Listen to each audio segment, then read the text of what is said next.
speaking with Larry Rushing in his studio. I'm going to ask him some questions I've been dying to ask him, and now I have my chance. So, Larry, my first question for you is, who inspires you? I'm greatly influenced by the Surrealist movement overall. Dali is one of my favorite painters because of what he brought to painting and how he took control of the movement, the Surrealist movement. Surrealist movement is basically a movement created by André Breton, who was a writer and a philosopher.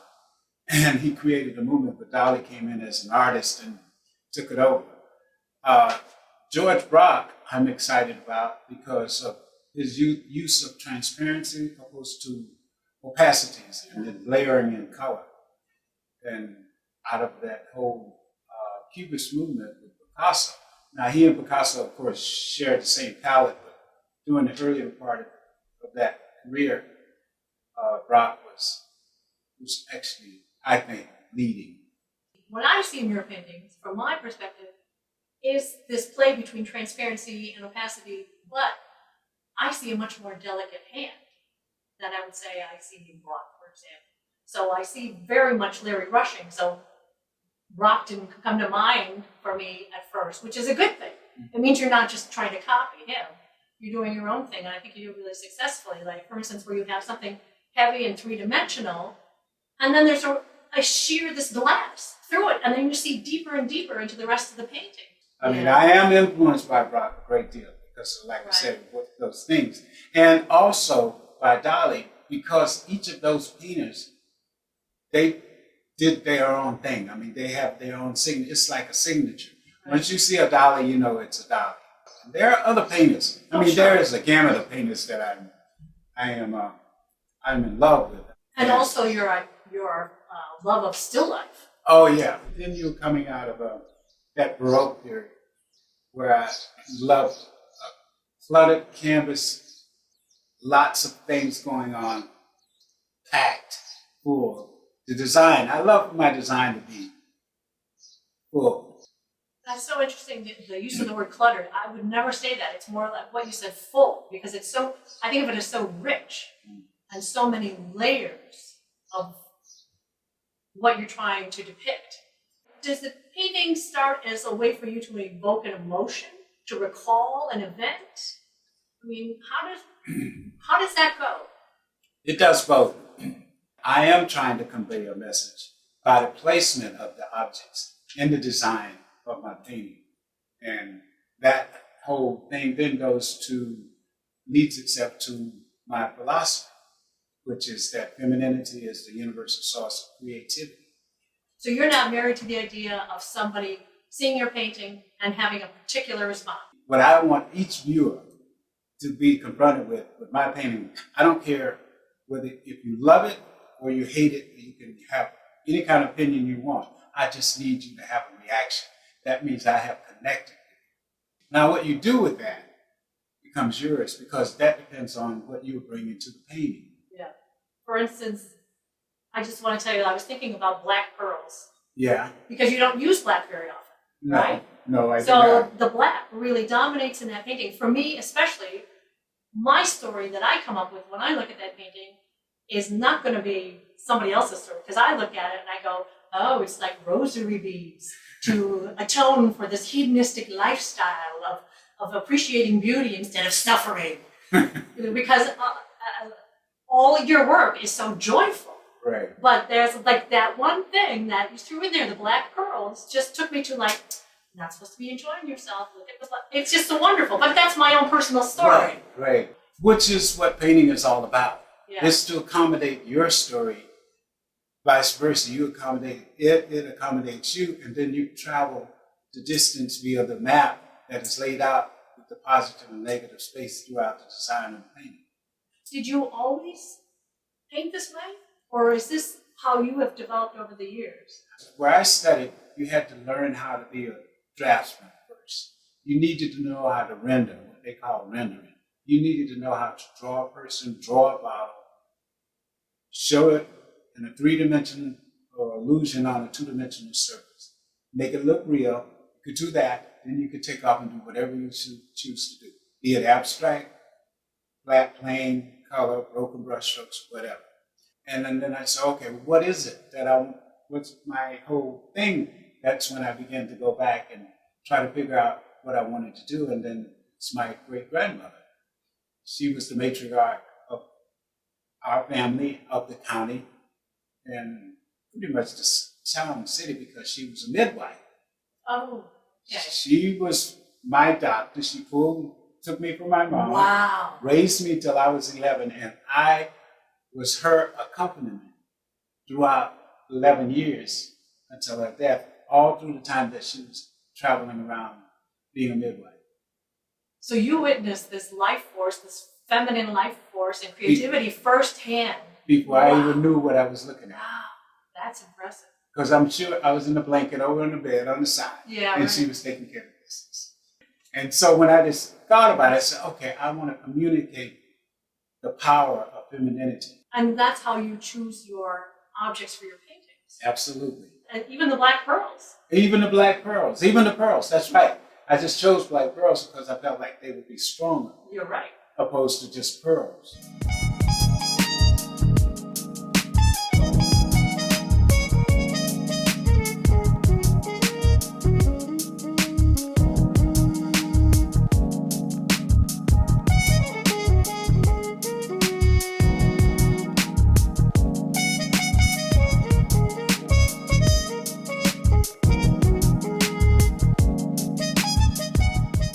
I also like the creativity in terms of taking something broken. This is another thing, you're using some sort of everyday objects. Right. I do use everyday objects. I use light bulbs. I started to enjoy glass when I was going to a street sale. I found this broken glass and I didn't know what to do. And I painted, I brought it back. I was in grad school and I brought it back and I painted the painting just a bit in a big room. Wow. And I said, well, I'm going to do this with glass. And I did. And then at that point, I was like, okay, glass is elegance to me. Mm-hmm. Now, what do I do with that? How do I take that forward? Okay, transparencies I'm already excited about. Then the spontaneity. Well, glass breaks according to its weakness. So it's always spontaneous. I could never have control over that. And I allow it to do whatever it does. It breaks according to its weakness and the impact of the pressure that you apply. And that's a new thing. That's something new. Yeah, well, it's something. It's transformation. Yeah, it is transformation, but it's a spontaneous reaction. And this way, I don't paint. This is why I say I paint from life. Even if it's an object that I can't have, I get a replica of it in order to paint. So would you say then you start with form first? You start with objects? Thinking about space around the objects, positive and negative space within the context of the design. That's where it starts, the space. When you change from one object, if it's strong enough to hold you, and you're switching over to something else, there's space there. Something happens. There's a dynamic. There's a dynamic, and if the work is doing its job, it stimulates that subconscious occurrence, which I think is a creative aspect of all our being. So do you know before you start painting what you're going to paint? Pretty much, because I build a still life. Okay.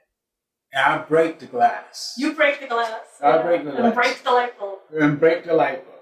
It's so funny because a broken light bulb looks to me like danger in real life. I go, That's a dangerous object. Get that out of here. Yeah. And then you've elevated it to this beautiful, floating, lightweight thing that is not threatening, but is beautiful and elegant at the same time with the lines and its transparency. Yeah, transparency is very important. And not only that, the angularity.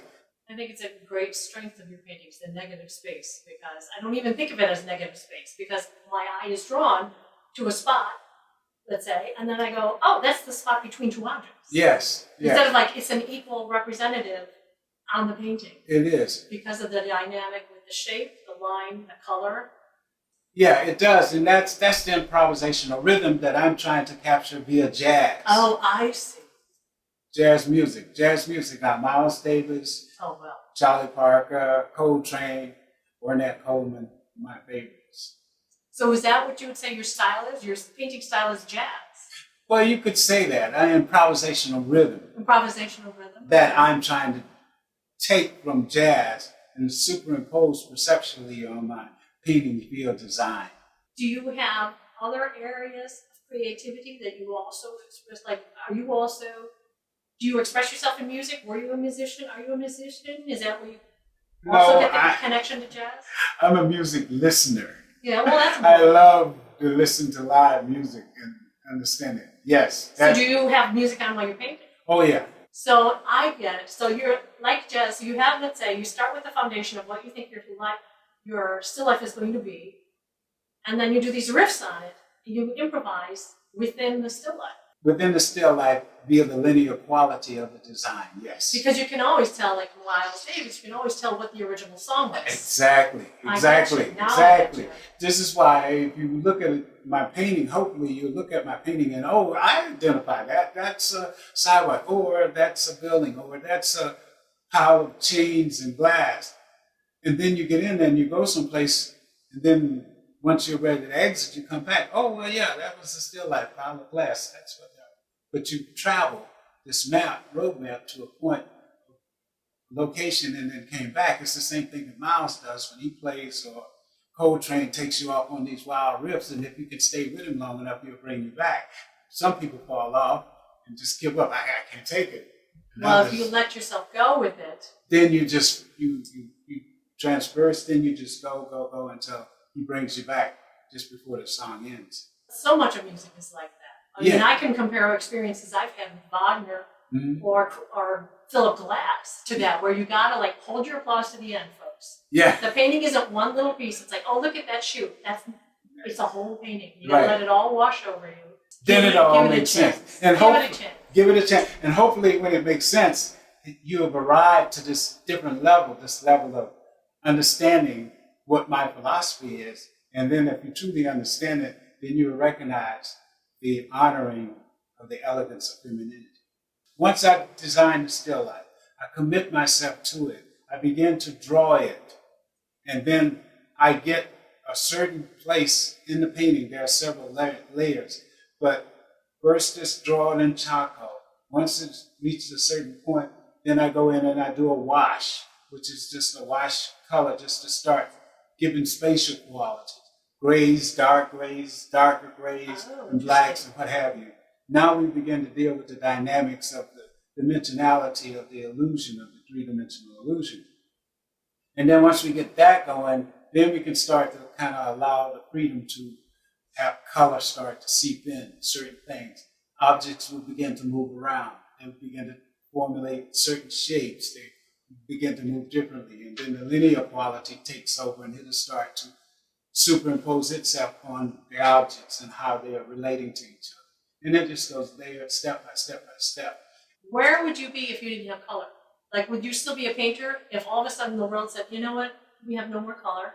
You can only work in grays and black, white, gray. Those are your colors. I could do chiaroscuro, absolutely. It could be done because I'd still stick with the linear quality. It's just making the lines bigger or smaller. Work also reminds me of Mondrian because of the play with the color and the tension between the different lines and blocks of color.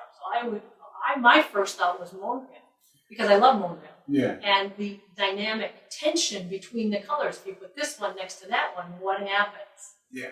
When I'm using color, I take that color and I try to use the complementary color aspect of it, the split complementary, and then the triad. And those 3 points on the color wheel, I juxtapose them to give me the tension that I'm looking for, the give and take, the push and pull in the design. And that's what gives you movement. That's helped exaggerate the movement. Exactly. So it's, in a way, it's like deconstructing the color wheel to create movement. Absolutely. Isolate the colors. And then put them back together. Right. Because, warm attracts, cold recedes, pushes away. Yes. I can just see your training. The training is good because you need to have that control, right? And foundation. Right. In order to be free enough to express things linearly lady. I'm not sure if I'm saying that right. Yeah, there are certain times in the drawing when I first start out that I'm struggling with the design and the rhythm. But at a certain point, it'll begin to pick itself up, and I can see it on a glance, and then I can just exaggerate it to the left, to right, up, down, backwards, forward, perceptually via the color.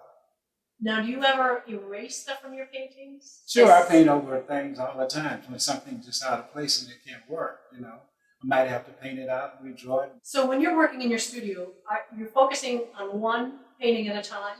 No, 3. Wow. Because my mind gets cluttered.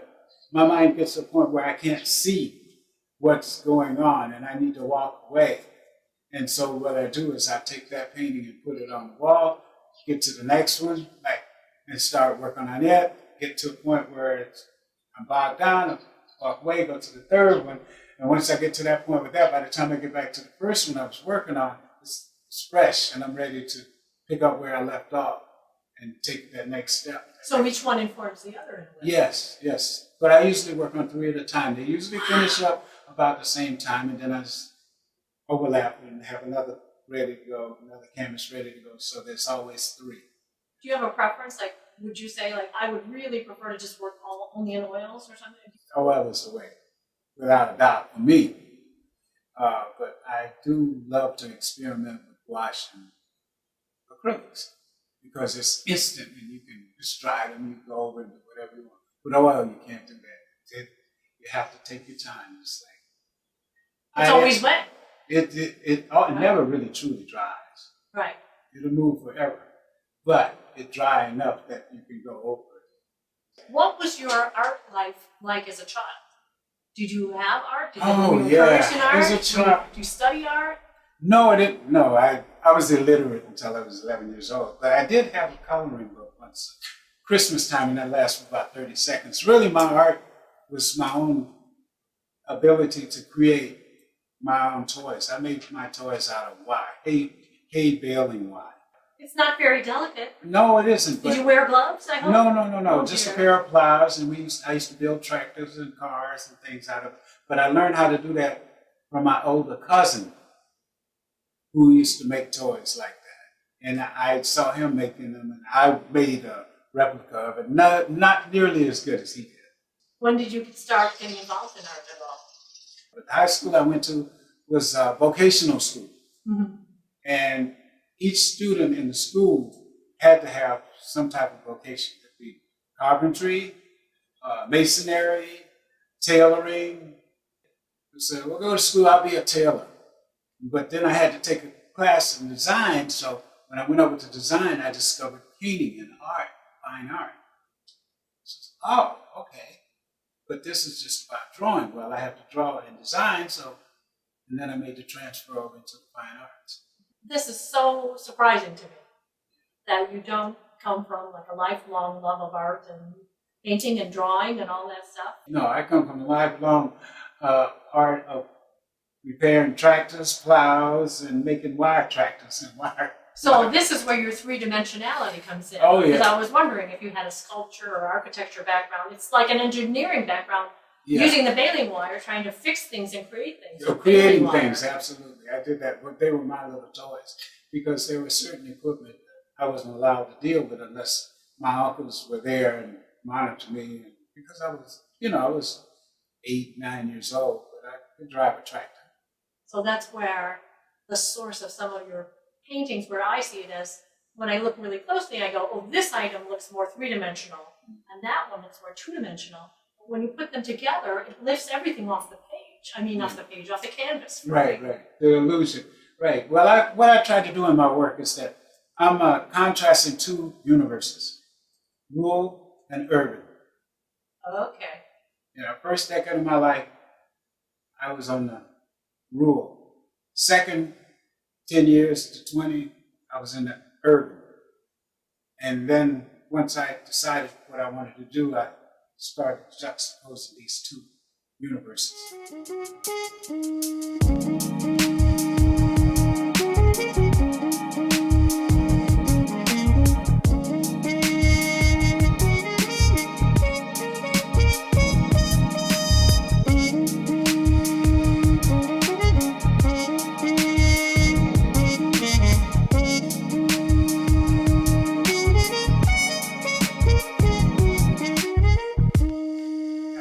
And do you ever have enough brushes as a painter? I just seems like painters never have enough brushes. No, I would use brushes like you would a toothpick. Yeah, yeah. I wear it down till it starts to feel uncomfortable in my hand and break it, throw it away, and get the new one. It's almost just like you're writing. You have a pen you enjoy writing with, and it flows. Yeah. If it's not, you struggle and it's uncomfortable. Same difference. Well, I love pencils because of the linear quality. Oh, sure. And the colors. Do you have colored pencils too? No, I don't like that. That's pastels. I'm a little selfish about that. I mean, Degas were wonderful. I take nothing away from Degas. Okay, he in this pastels. I mean, he did it. But he was in pursuit of femininity too. Yeah.